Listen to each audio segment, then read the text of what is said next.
Sudarshan news देख रहे हैं आप और मैं हूं आपके साथ वागीशा पांडे।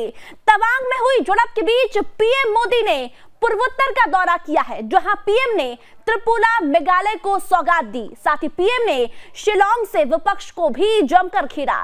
पीएम ने मेघालय में कहा कि आज डंके की चोट पर बॉर्डर पर निर्माण हो रहा है, नई सड़कें बन रही है, टनल बन रहे हैं, पुल बन रहे हैं, रेल लाइन और जो भी जरूरी है उन सबका निर्माण तेजी से चल रहा है। जो गांव कभी वीरान हुआ करते थे, आज हम उन्हें वाइब्रेंट विलेज बना रहे हैं। जहां एक और पीएम शिलांग से पिछली सरकारों से सवाल कर रहे थे, तो वहीं कांग्रेस पीएम पर निशाना भी साध रहे थे। आज उसी को लेकर चर्चा करेंगे, लेकिन पहले एक रिपोर्ट जरूर देखिए।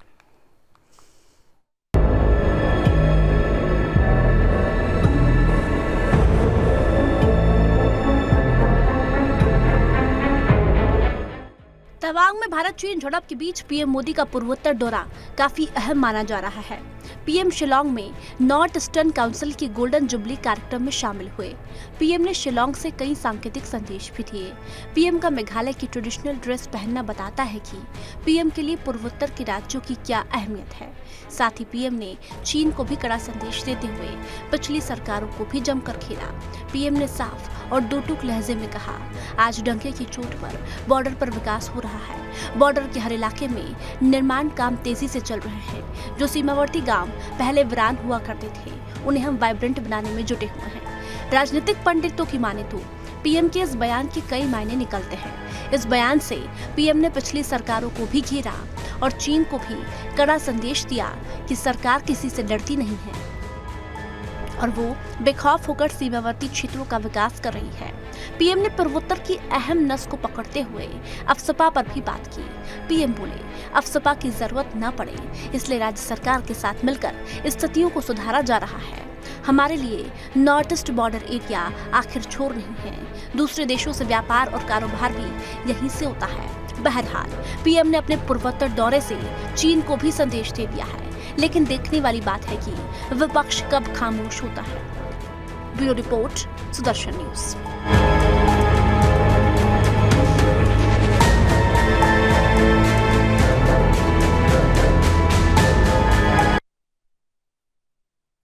देश में ये सोच रही है कि बॉर्डर एरिया में विकास होगा, कनेक्टिविटी बढ़ेगी तो दुश्मन को फायदा होगा, ये सोचा जाता था। मैं तो कल्पना भी नहीं कर सकता हूं, क्या ऐसा भी कभी सोचा जा सकता है?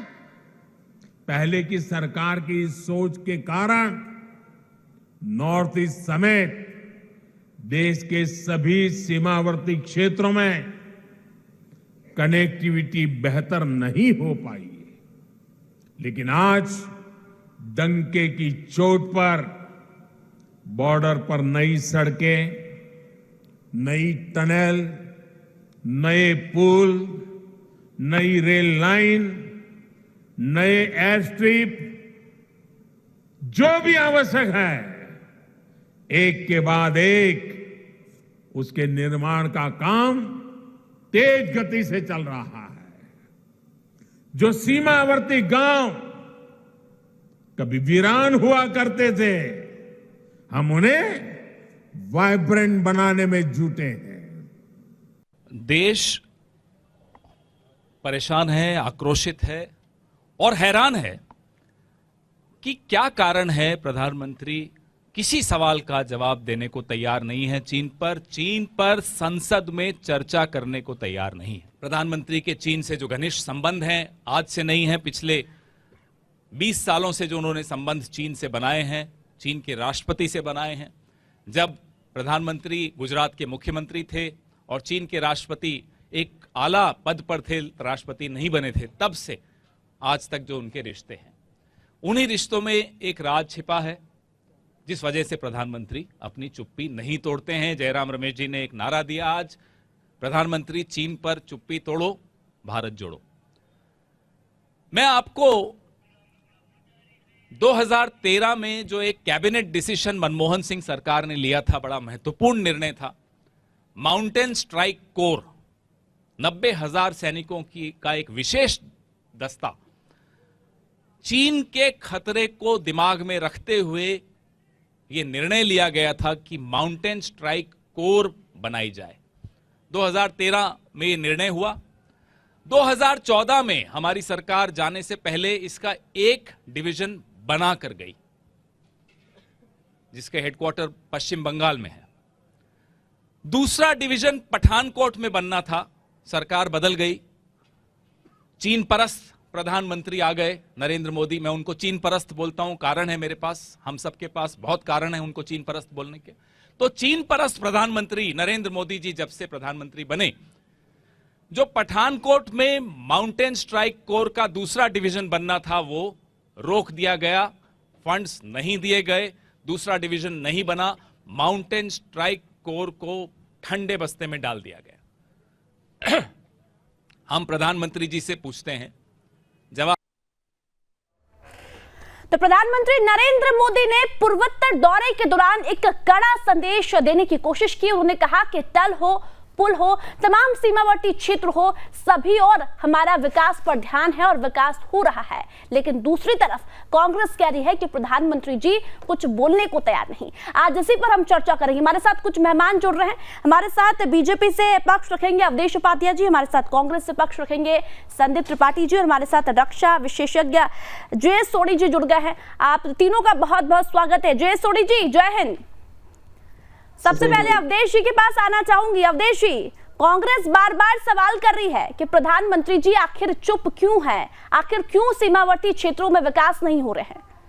अवधेश जी। बागीसा जी, कांग्रेस क्या कह रही है क्या नहीं कह रही ये तो पूरा देश देख रहा है। और देखिए किसका रिश्ता चीन के साथ मजबूत है ये भी पूरा देश देख रहा है।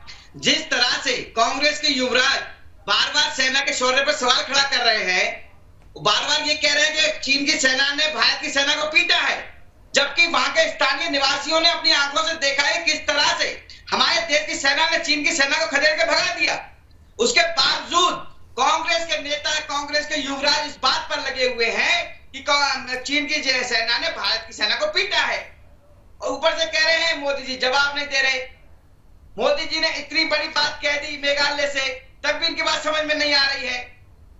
मैं आपको बता दूं बागीसा जी, आपके दर्शकों को, प्रधानमंत्री श्री नरेंद्र मोदी जी के पिछले 8 साल में भारतीय सेना में कई महत्वपूर्ण उपलब्धि हासिल की है। और देखिए इन 8 सालों में भारतीय सेना को आत्मनिर्भर बनाने के लिए केंद्र सरकार ने कई योजनाओं की शुरुआत भी की, जिससे सेना का आधुनिकीकरण हुआ है। और यही वजह है कि आज हमारी सेना इतनी मजबूत है, उसके सामने कोई देश विरोधी खड़ा नहीं हो सकता। और जिसका उदाहरण आपने देख लिया अरुणाचल प्रदेश में, किस तरह से भारतीय सैनिकों ने हुंकार भर के चीन की सेना को खदेड़ के भगा दिया। लेकिन अवधेश जी, आज कांग्रेस ने भी कुछ सवाल पूछे हैं। उन्होंने कहा है कि 2013 में क्यों बीजेपी के नेता चीन से ट्रेनिंग लेने जाया करते थे। 20 साल पुराने संबंध है प्रधानमंत्री नरेंद्र मोदी के चीन से, ये कांग्रेस कह रही है। अगीसा जी, मैं वही तो कह रहा हूँ। ये देखिए इस समय जो हमारे माननीय प्रधानमंत्री श्री नरेंद्र मोदी जी की जो लोकप्रियता पूरे देश में क्या पूरे विश्व में जो बढ़ रही है, उसको देखते हुए सब बौखलाए हुए हैं। और इसीलिए सवाल, अरे भाई अपने युवराज जो है कांग्रेस के राहुल गांधी, कभी उनसे सवाल पूछिए कि भाई ऐसा कौन सा रिश्ता आपका चीन के साथ है जो आप चीन के रिश्ते को निभा रहे हो, हमारे देश की सेना के शौर्य पर सवाल खड़ा कर रहे हो। कभी एक बार उनसे भी सवाल पूछिएगा। भारतीय जनता पार्टी तो सवाल का जवाब देने को तैयार है, आप आइए जवाब लीजिए। अब ये पीसी प्रेस कॉन्फ्रेंस करके जवाब मांग रहे हैं, ऐसे जवाब मांगे जाते हैं।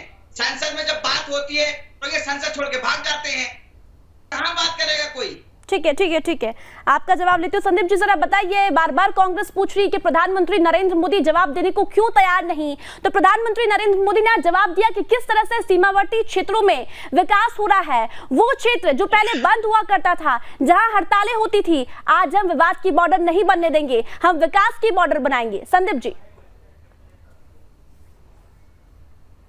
कॉम्प्लीमेंट्री सवाल है हमारे साथी थे। अवधेश जी, जरा ये बताइए जो तवांग की घटना हुई, ये कहां पर हुई?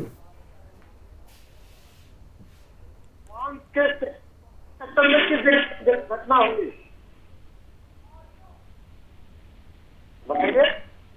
अवधेश, संदीप जी आप पहले अपनी बात पूरी कीजिए, फिर मैं अवधेश जी से पूछूंगी। संदीप जी को कोई बात नहीं पता है, इन्हें इसीलिए पूछ रहे घटना कब हुई, आपको नहीं पता। आप डिबेट में आए हैं संदीप जी, आपको पता नहीं है कहाँ हमारी सेना ने चीन की सेना को खदेड़ के भगाया है? अब आप समझ लीजिए, हो गया, शांत रहिए। आपसे पूछ रहे हैं। ठीक है ठीक है ठीक है ठीक है अवधेश जी संदीप जी पहले आप अपनी बात रखिए, संदीप जी पहले आप अपनी बात रखिए, फिर मैं अवधेश जी के पास आऊंगी। संदीप जी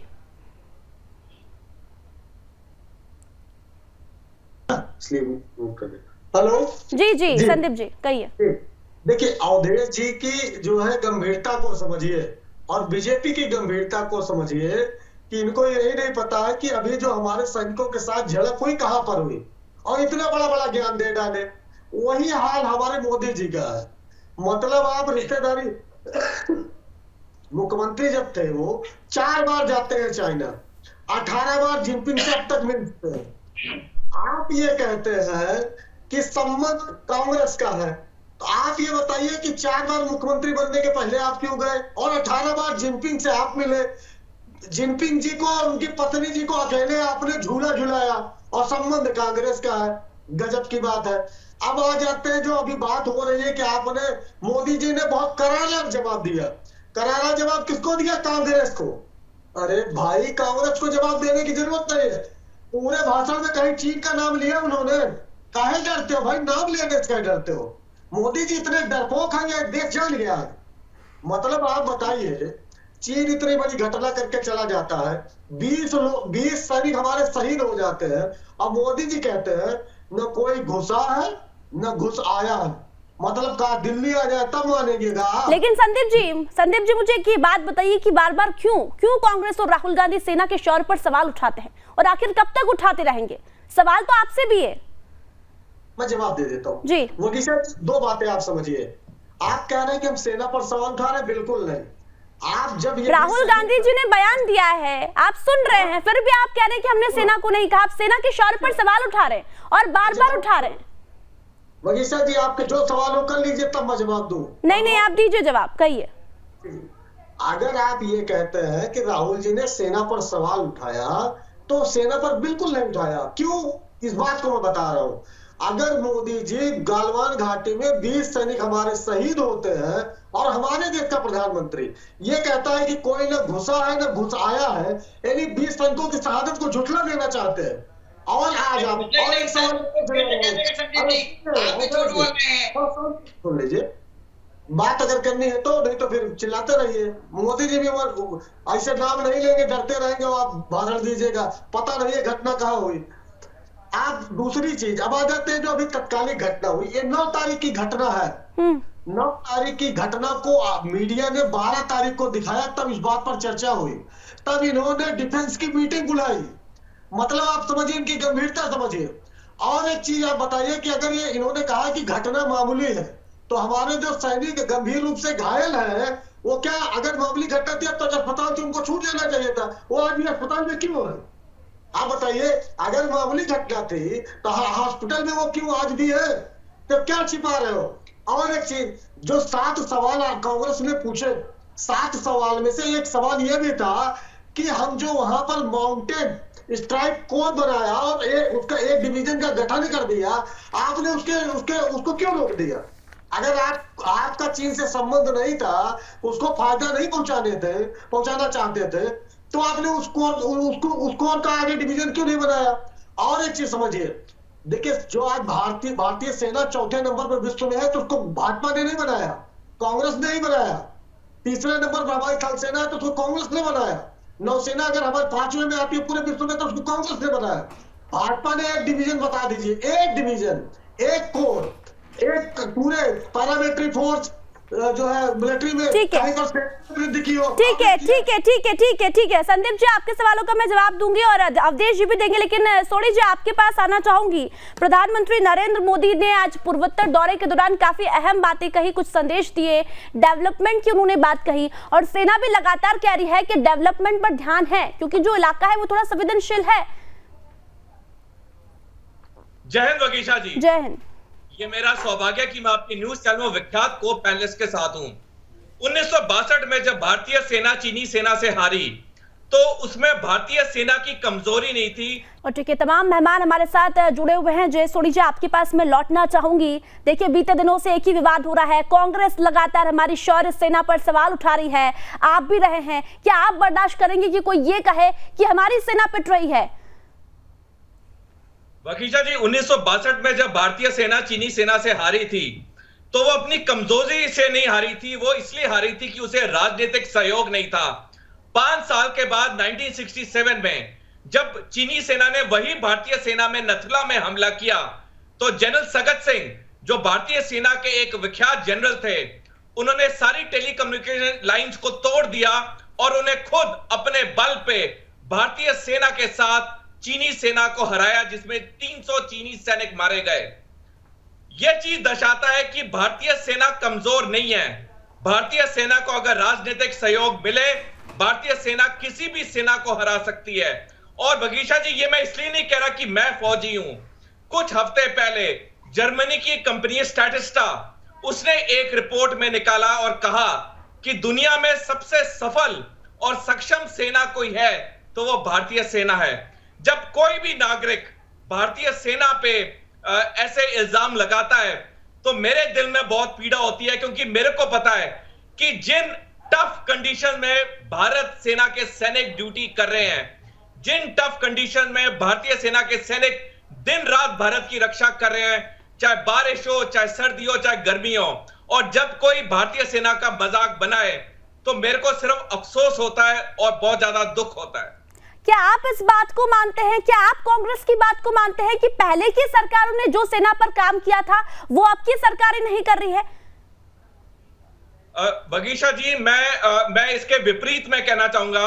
जब 1962 में भारतीय सेना हारी, उसके बाद नॉर्थ ईस्टर्न स्टेट्स का कोई डेवलपमेंट नहीं हुआ, इस प्रेमाइस पे कि अगर हम वहां का डेवलपमेंट करेंगे तो चीनी सेना अंदर आ जाएगी, जो कि बिल्कुल गलत नीति थी। 2014 से जब से प्रधानमंत्री नरेंद्र मोदी आए, उन्होंने 1991 की नरसिम्हा राव की लुक ईस्ट पॉलिसी को बदल के एक्ट ईस्ट पॉलिसी किया नवंबर 2014 में, जिसके तहत यह फैसला किया गया कि अगर हमने साउथ ईस्ट एशियन कंट्रीज के साथ अच्छे रिश्ते बनाने हैं तो हमें नॉर्थ ईस्टर्न स्टेट्स में डेवलपमेंट करनी होगी, अपनी सुरक्षा के लिए भी।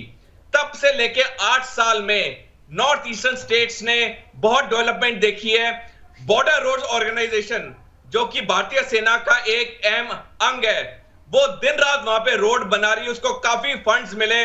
और कुछ हफ्ते पहले ही ये ऐलान हुआ कि अरुणाचल प्रदेश में 2000 किलोमीटर लंबा फ्रंटियर हाईवे बनेगा, जो मैक मोहन लाइन के पास में जाएगा। बिल्कुल, देखिए जय सोनी जी, आज ही प्रधानमंत्री नरेंद्र मोदी ने कहा कि डंके की चोट पर हमने सीमावर्ती क्षेत्रों में विकास किया। मैं आपके पास लौटूंगी, अवधेश जी आपके पास आना चाहूंगी। कांग्रेस बार बार सवाल पूछ रही है कि आखिर क्यों संसद में प्रधानमंत्री नरेंद्र मोदी चीन पर बोलने को तैयार नहीं।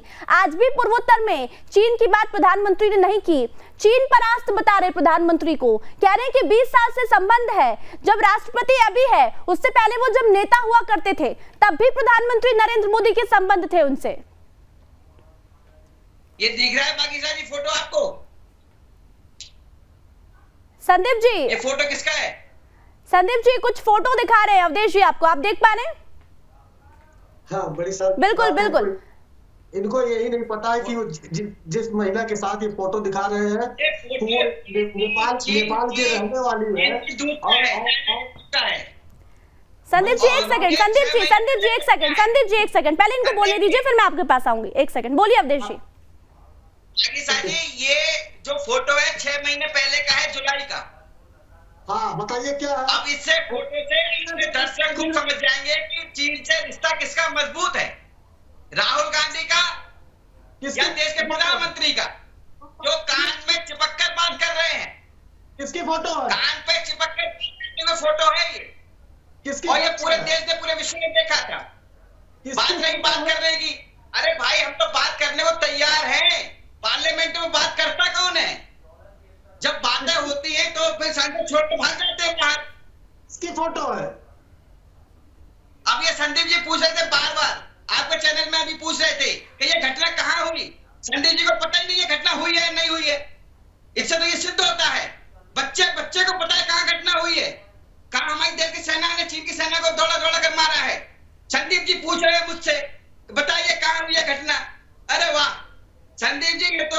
बिल्कुल सही कर दिया कि कांग्रेस वाले अच्छी बातों पर ध्यान नहीं देते हैं, केवल देश को भड़काने का काम करते हैं, देश को बरगलाने का काम करते हैं। सबको पता है अरुणाचल के देवांग में घटना घटित हुई, आपको यही नहीं पता कहां हुई है। अरे भाई, चैनल में आए हैं आप, डिबेट में आए हैं संदीप जी, आपको ये पता होना चाहिए कि हमारी देश की सेना ने किस तरह से चीनी फौज को खदेड़ कर भगाया और कहां भगाया। यही कारण है कांग्रेस में। संदीप जी आपसे एक सवाल पूछना चाहूंगी। ठीक है अवधेश जी, संदीप जी मैं आपसे एक सवाल पूछना चाहूंगी। अगर आप प्रचार कर रहे हैं, आप चुनाव जीतने के लिए प्रचार कर रहे हैं, और अगर पीछे से आपको कोई आकर ये कहे कि अरे ये तो पिट रहा है, ये हार रहा है, तो आपको कैसा लगेगा? और वही कर रहे हैं आप सेना के साथ, आपके नेता सेना के साथ वही कर रहे हैं। देखिए, एक चीज आप समझिए कि कांग्रेस का मोटिव सिर्फ इतना है कि आप सैनिकों की शहादत को क्यों छुपा रहे हैं।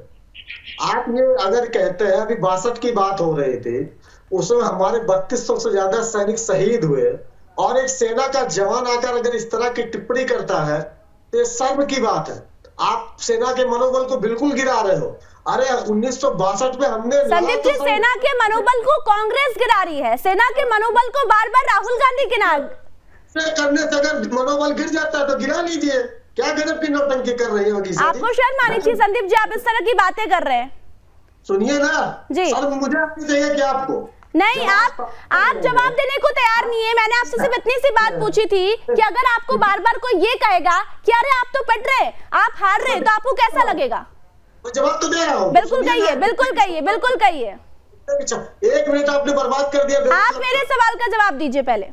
आपके ही सवाल का, क्या वो बयान जो राहुल गांधी ने दिया वो सही था? आप ये जवाब दीजिए। मतलब 2 सवाल है कि अभी एक नहीं, अभी जो मैंने पूछा आप वो बताइए, तो आप मेरा सवाल नहीं समझ पा रहे। नहीं, मैं समझ लिया। बिल्कुल कहिए, आप बिल्कुल कहिए।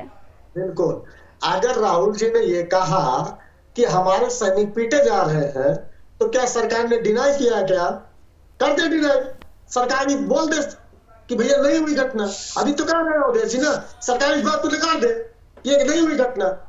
आप बताइए, अगर हुई नहीं, बात इसी चीज को तो लड़ाई है। सरकार घटना को छिपा रही है। 9 तारीख की घटना है, 12 तारीख को जान पाता है पूरा देश। आप कह रहे ऑब्सेशन चल रहा है, संसद का सत्र चल रहा है, देश से घटना छिपाई जा रही, विपक्ष सवाल उठा रहा है, गुनहगार है। क्या बात है भाई? मतलब विपक्ष का सवाल उठाना गुनहगारी है? अरे विपक्ष का कर्तव्य है भाई।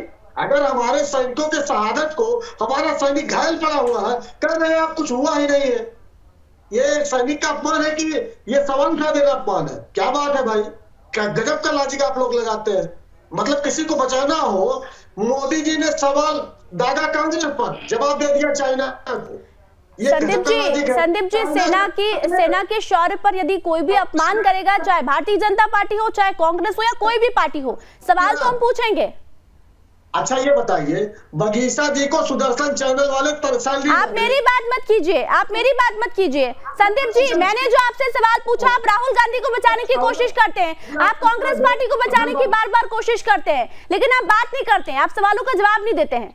कैसे जवाब दे? क्या जो आप बोलना चाहती हो? अच्छा ठीक है अवधेश जी, आप जवाब दीजिए। वो कह रहे हैं कि 9 तारीख को घटना हुई और 12 तारीख को, ठीक है, आपके सवालों का जवाब दे रही हूँ। संदीप जी, आपके सवालों का जवाब दे रही हूँ। अवधेश जी जवाब दीजिए, फिर उसके बाद मैं सोनी जी के पास आऊंगी। वो कह रहे हैं कि सरकार घटना को छुपाने की कोशिश क्यों कर रही है? भागीसा जी, हमारे बड़े भाई जो कांग्रेस के नेता बैठे हैं, हमारे संदीप त्रिपाठी जी, अब इनको यही नहीं पता घटना कहाँ घटी है। अब इनकी इस बात पे क्या जवाब दिया जाए? आप बताओ मुझे, कहाँ घटी है बता दीजिए। बैठे हैं, इनको भी पता होगा कहाँ हुई है घटना, सबको पता है, लेकिन हमारे जो संदीप भाई बैठे हैं त्रिपाठी जी, इनको यही नहीं पता है घटना कहाँ घटी है।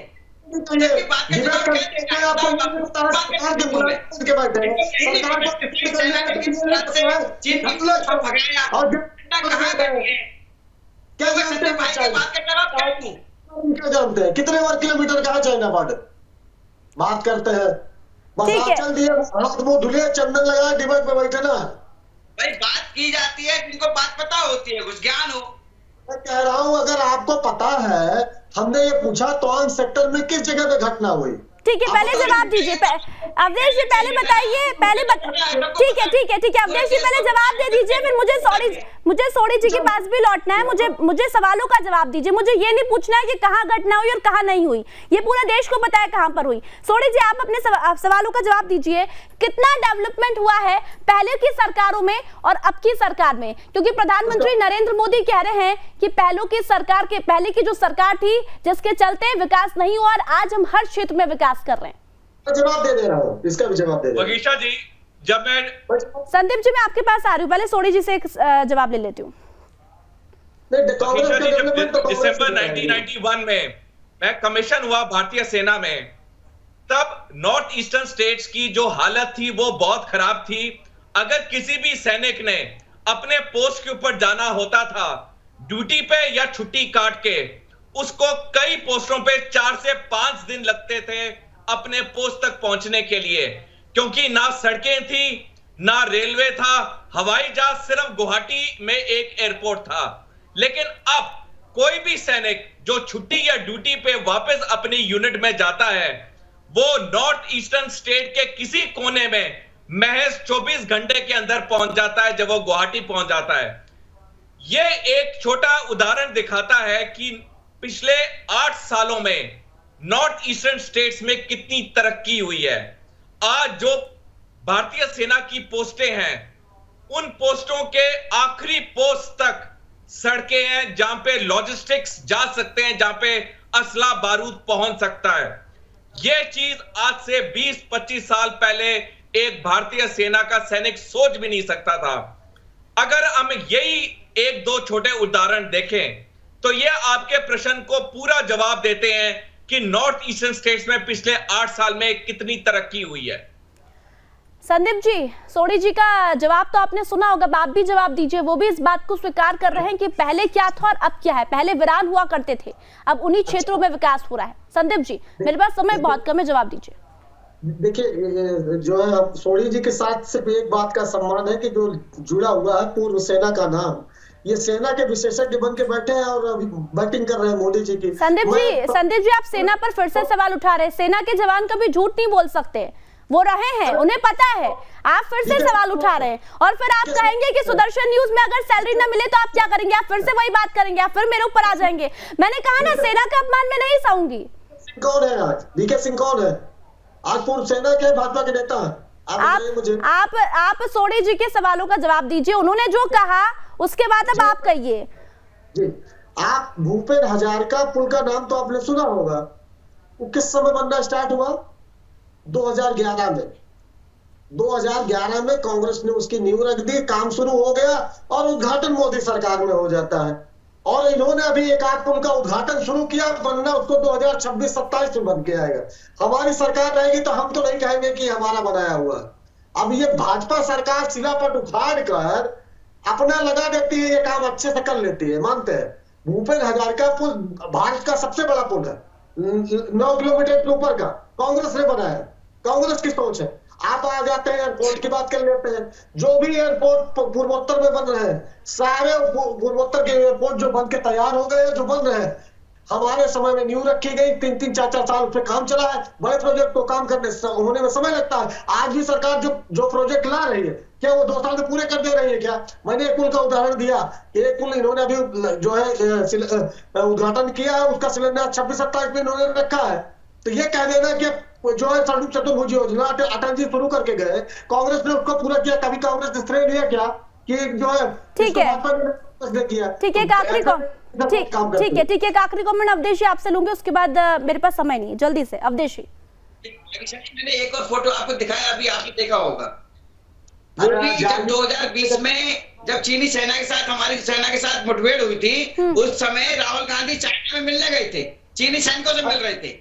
तो देखिए, कांग्रेस का चरित्र तो आज की तारीख में पूरा देश जान चुका है कि कांग्रेस हर उस गतिविधि में शामिल रहती है जो देश मोदी जी मिलना क्यों कर रहे हैं? आपने पूरे देश में की वाहवाही